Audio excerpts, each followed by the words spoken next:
What's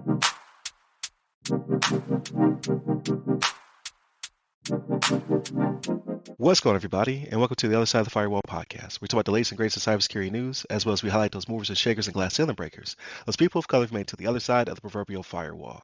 My name is Ryan Williams, and as always, I'm joined by Shan Tynes, What's up? What's up? Daniel Acevedo, How's it going, guys? and Alfredo Nash. Hello, coffee makers. What's going on? Thank you for tuning in throughout the week. So Alfredo is our guest for the entire week. So Monday, Tuesday, Wednesday, and Friday, he will be on the show with us. He is from the Cyber Coffee Hour, where he hosts with Dr. Joseph Burt Miller. So definitely check them out. We've had them on the show before, as well as we've done a mashup. So amazing work they're doing over there. We'll have all of the links in the description so you can check them out as well.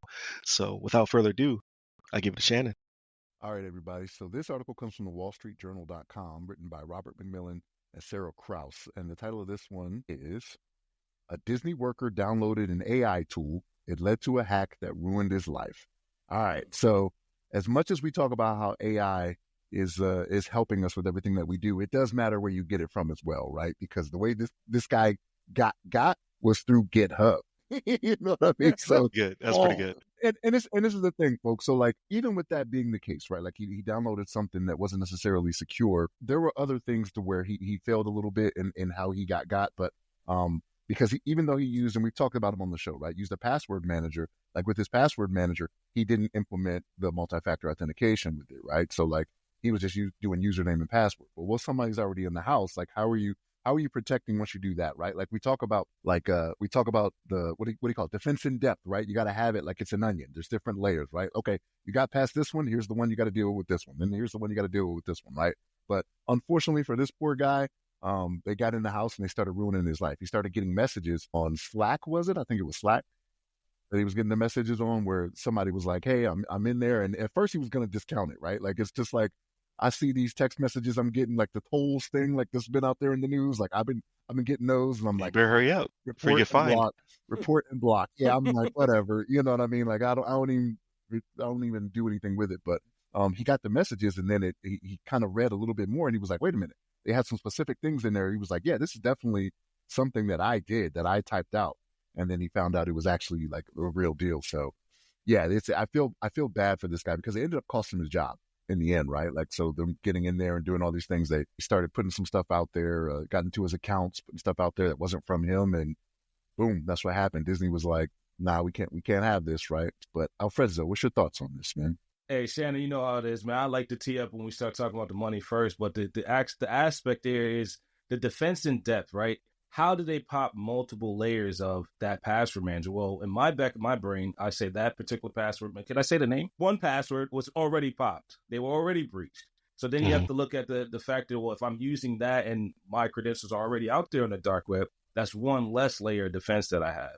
Then the second thing is, which I really didn't like in the articles, they took advantage of the children's Roblox account as well to propagate and get more data of this particular individual's access accounts, right? So that to your point, you know, everyone, and over the years, we keep hearing about security through obscurity, which I kind of offset and fight in my career. It's defense in depth, and they pop multiple layers of that security onion to work down to his data set to make what was unique about him exposed.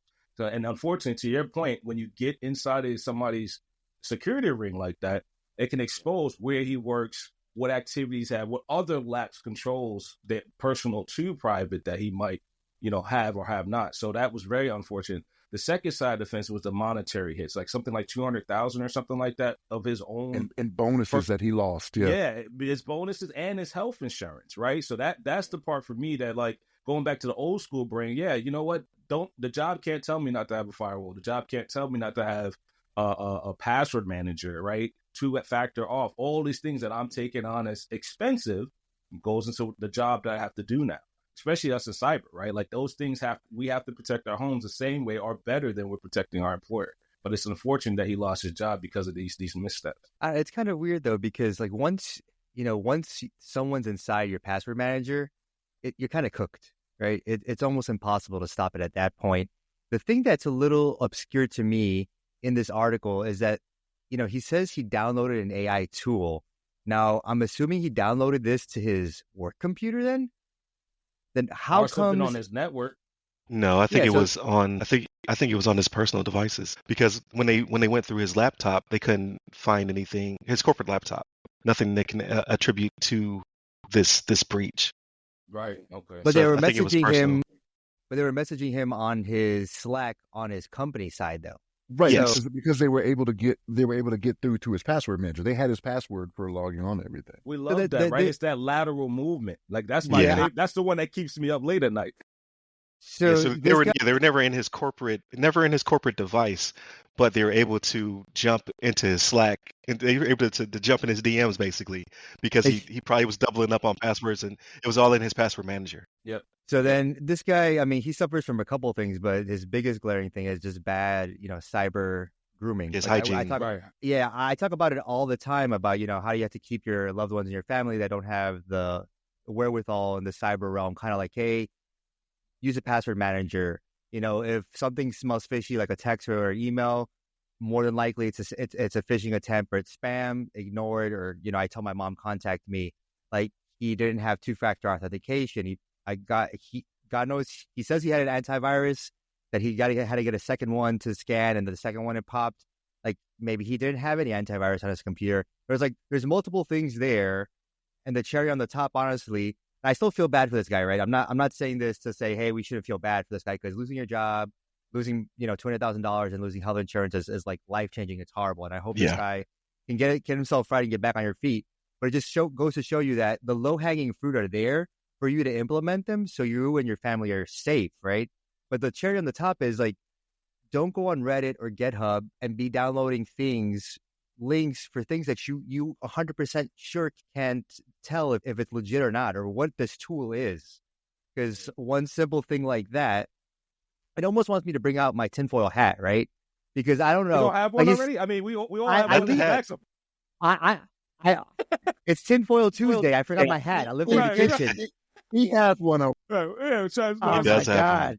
So, And I have a hoodie and everything. Yeah, so because I Daniel, think I want to pick that up really quick. So just don't judge me, right? But you want to put your family in a sandbox and scorch earth, right? Like so. The yeah. idea. I hope this gentleman becomes a cybersecurity, separate of the victimology and things like that. I know it's very hard. I hope he becomes a cybersecurity professional to learn some of these safeguards and guardrails because as a professional, it's very hard to keep up with your family's devices too. If it's Yes. a workplace collaboration tool, who says Teams has to be on my family's laptop or my family's, in this case, Slack, right? Who says that has to be on my family's environment? And then to your point, what we learned as cyber professionals was in the hygiene separation of duties. My house network is separate from the duties that I do at work, right? So if my house network gets popped, scorch earth. And my family doesn't like it as it is, but yeah, their devices get wiped too. Their devices get blocked, because I can't imagine losing 200, because to your point, it's crippling, especially in cyber, right? That's the average salary that you might see in our area as a cybersecurity professional. And he lost the equivalent, I think, in health insurance when he lost that job. So, no one wants to see that. But I honestly would encourage this gentleman to consider a cybersecurity career because that story will echo into his success in the career, right? But, it's no telling now that he's out of the job, unfortunately. Yeah, hopefully it's not his villain origin story, right? Yeah. Oh, yeah. He becomes a red teamer. He's going to become a red teamer now, right? Right, and exact revenge for all he's lost. But all jokes aside, like, because you don't want to victimize the victim, but I think it humanizes the aspect of cyber defense. Like you have to, like you said, be careful of your loved ones. Like that is my greatest fear, right? Because typically when you work from home, they're going to issue you a device that's going to have its own security as well as secure channels to communicate with resources back at headquarters. So usually that one is in itself segmented, not air gap, but segmented from the network, right? To a certain extent. So that's not the fear. The fear is I have a million devices in the house, right? And they're always adding new stuff. It's very hard to keep up because your family doesn't take it as seriously as you take it, right? So they have all of their phones and tablets, the family PC, which I want to burn that thing down to the ground. It's like every time I log in, it's something new. I'm like, what is this, right? Like because I'm blessed to have kids that are pretty tech savvy who, they edit videos and they watch this and I have one who makes games. But at the same time, they're more trusting of the internet. right? And of these so-called friends they've assembled, right? Like in your Roblox or your Minecraft or your Fortnite. So it's really a rogues gallery of supervillains out there that could you know be in my my backyard at any given time doing nefarious things on my network. It's very hard to keep up. Um, Even at my best, like you said, sandbox them to a certain extent, but then they're still doing stuff. Yeah. So I'm still finding things on the net, or I'm like, what is this? And then you come to find out it's like some IoT device that's just like, why do you have this? Who bought this for you, and what is this purpose? So it is very scary. So this could happen, to the best of us, unfortunately. So you just hope that they can't again move laterally into the corporate space and then potentially cost you your quality of life. Because if this is his fault, then he's going to feel bad, and he's going to he as the victim as well as he's the assailant in this situation when it comes to taking money from food out of his family's mouth. But what if it wasn't him? What if it was the son's Roblox account? What if it was the wife's tablet? What if it was, what I mean? Like it could have been a guest who stopped by and used the Wi-Fi. So it's like, well, now do you blame this person? Do you say, hey, you brought this into my house, you took this money out of my wallet? So it's a dangerous world we live in when it comes to connectivity. So it sucks, is what I'm trying to say. So I don't want to victimize them because I hate MFA. When I was in the Department of Defense, right? When I worked in the SCIF, was in Secret Departmental Information Facility, right? It's for those who are not DoD adjacent. Having to sprint out to the phone box to get the code to come back in, from the authenticator is a pain in the butt. But now, luckily, I can have my device on my desk to authenticate, so it's a lot easier. But I did have some friction when it came to MFA. Same thing with password wallets. Like I had LastPass. What happened to LastPass? The keys to the kingdom were exposed. Right. Exactly. So I'm constantly flipping through passwords to this day. To this day, like the meme, because I'll get a report that'll say like, "Hey, one of your old passwords was compromised." I'm like, "Man, I haven't used that since, like the 2006s." So I'm constantly having to get stronger passwords and try to change things up and diversify because so much has been lost in that breach, OPM breach. My PI is out there. You know what I mean? Like there's so many third parties have lost me and exposed. I have so much exposure. So many what do we joke about all the time? Life locks. I got life locked for the rest of my life. Yeah. Because all these breaches, right? And it really amounts to nothing. Not to say, I mean, if LifeLock wants to sponsor us, go ahead. We'll Send take a check. we'll take Send the that mail. money. But what I'm saying is, I've been so overexposed that I have to be hyper vigilant versus everything, every phone call, every text, every SMS, every email. I have to overly scrutinize because my stuff has been out there, and then you add the opposite of defensive depth of exposure that comes from the family. Right. In That's all their times your head devices. count. Times it's like your team, right? Your fire team. Not you that's got me true. hyped up too because you become the service desk and SOC for your family. Yeah. Right. pretty Because much. they're not they're gonna be like, Dad, what do you mean use LastPass or Bitwarden or any other vault that doesn't get burned? They're like, why do we have to do all that? Especially if it's, oh my God, forgive me if it's the Wi-Fi password. Right. So, that's another avalip that's there that they lock you out of your own network. Right. And then the kids, to see your point, the kid's Roblox account is in the password manager. Right. So that pivot, and then wherever they got Slack from is probably another database entry for his work stuff. Because look, hey, we've all done it. Right. I'm not ashamed to say I've done it on multiple engagements too. But then you got to rotate all of those vaults for your family. Like how do you do? And then paranoid penguin aside and tinfoil hat on. Do you do that in the cloud, or do you manage a rig under your desk and hope to burn that rig before it gets to the cloud or comes back, right? So that's 100% receive. You become the SOC for your family in password exposure. Or leak credentials is the red team finding. Right, exactly. So it's not to scare people. Like again, make yourself a harder target, right? Like doing nothing makes you the softest target available, and that's where they prey the most.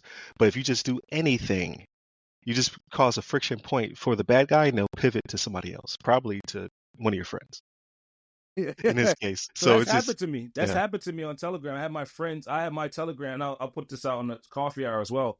My friends were my incident responders, and I had no clue. They were getting extra money, and I had this in the vault. So this was a lesson learned as a cybersecurity professional. these individuals were saying all kinds of mean things and racial slurs and asking my Oh friends man. for money. And they're like, "Hey, did the Russians get you?" And I'm like, "What do you?" They texted, so it was 2 off, and they texted me say, "Hey, we think your Telegram was hacked." I said, "No way." I'm looking at it. And then, oh yeah, a sign in from a virtual machine. And I said, I got. Right. And they became my IR team. Like, buddy, we don't think you're asking for money all the way somewhere out in Virginia or Europe, right? I'm like, no. So you gotta, because yes, they will hit your friends up. They will hit your family, not to scare anybody. And also put it back on us as cybersecurity professionals. Hit us up when this happens, because sometimes we don't know. Sometimes we don't know our credentials are popped. Sometimes we don't know you're getting engaged because we're working, right? Or in some cases, we're playing video games too. We're trying to relax, and then here, boom goes the dynamite. Exactly. But definitely continue to check us out throughout the week. So again, Monday and Tuesday are topics. Wednesday discussion. Thursdays Ask a CISSP when I have one available. Hopefully I'll have one coming up very soon. It's on the cutting room floor. And then Fridays, everything else, movies, books, games, all that cool stuff. You'll see Alfredo for the entire week. And where can we find your content, Alfredo? So right now you can find us on YouTube, and then all our socials is on that profile. We built it on LinkedIn, so we built the Cyber Coffee Hour on LinkedIn, so you can find us there. Buy me a coffee, buy us a coffee on Cyber Coffee Hour as well. Blue Sky, and a bunch of others. So if you go to YouTube, I can't remember all of them off the top of my head. We finally put all our socials up there. We're going to be synchronizing on LinkedIn. Yeah, we'll copy into the description as well, so people will Awesome. have access to you. And where can they find you, Daniel? On LinkedIn under my name, Daniel Acevedo. There it is. And you can hit us up on the other side of the firewall, the other side of the FW, or ask a CISSP. Hit me up personally at RY Security Guy. That's RY Security Guy. You can find me on all the platforms, but LinkedIn is where I'm most accessible, where I'll reach back to you. Stay safe, stay secure.